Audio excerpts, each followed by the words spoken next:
नमस्कार. आज भाद्रपद शुद्ध दशमी.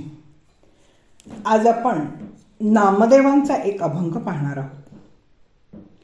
पंढरीचा वास चंद्रभागे स्नान आणिक दर्शन विठोबाचे, हेची घडो मज जन्म जन्मांतरी मागणे श्रीहरी नाही दुजे. मुखी नाम सदा संतांचे दर्शन, जनी जनार्दन ऐसा भाव.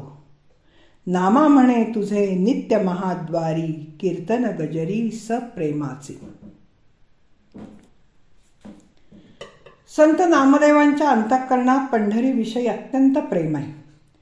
त्या पंढरीविषयी नित्य नूतन अशी इच्छा ते करीत राहत असतात. त्या पंढरीची वारी करणाराही त्यांना सद्गुरूप्रमाणे सुख देणारा वाटतो. जो पंढरीचा वास करून परततो त्याच्या पायाचे वंदन करायला त्याचे मन हापापते. नामदेव म्हणतात, व्यवहार, प्रपंच, लौकिक या सर्वांविषयी मला अक्षरशः वीट आलाय, पण मला फक्त पंढरीचे वास्तव्य कमालीचे समाधान देते. अशा पंढरीनाथाच्या पंढरी क्षेत्र हे मला वैकुंठासारखे वाटते. तेथील वाहणारी पवित्र चंद्रभागा गंगेपेक्षा पवित्र असून तिच्यामध्ये स्नान केले की सर्व पापे दग्ध होतात, दोषांची होळी होते. शिवाय तेथून बाहेर पडले की विठोबाचे दर्शन होते.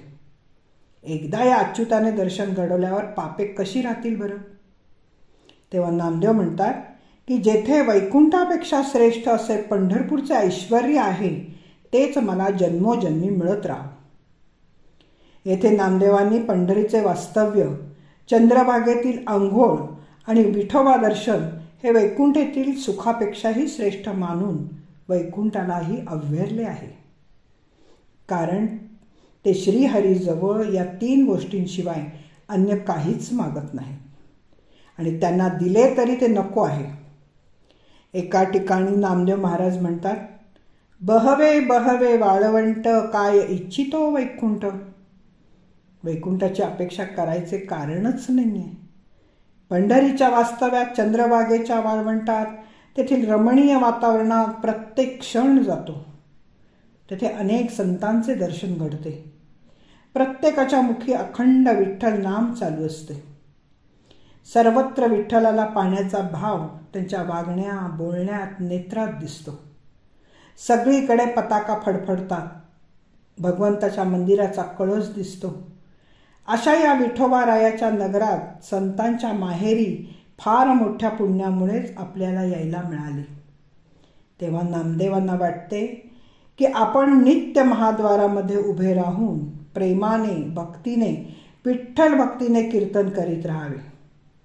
कीर्तन हाच तरणोपाय आहे. परमपदाला पोचण्याचा तो एक मार्ग आहे.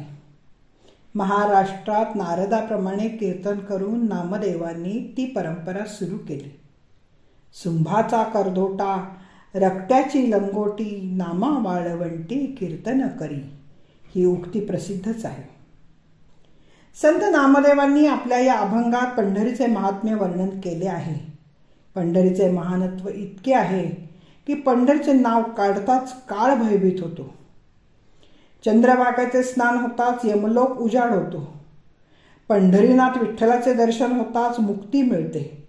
मग शोक, मोह, ताप कसं राहतील. अशी समजूत झाल्याने नामदेवांनी आपल्या अभंगातून आपला भाव प्रकट करीत नित्य विठ्ठलाच्या नामाचा गजर करायचा, सप्रेमाने कीर्तन करायचं असं ठरवलं. नामदेव यामुळे स्वसंतोष, परसंतोष आणि भक्ती मार्गाचा प्रसार या तिहेरी लाभांबरोबरच देह सार्थकी लावतात. यामध्ये अनुसंधान ठेवून विठ्ठल रूपात भक्तीने रंगून जाणे महत्त्वाचे आहे. तुकाराम महाराज म्हणतात, पंढरी पुण्यभूमी भीमा दक्षिण वाहिनी, तीर्थ हे चंद्रभागा महापातका धुनी. धन्यवाद. मी वाचक सौभाग्यवती पल्लवी कुलकर्णी. नमस्कार.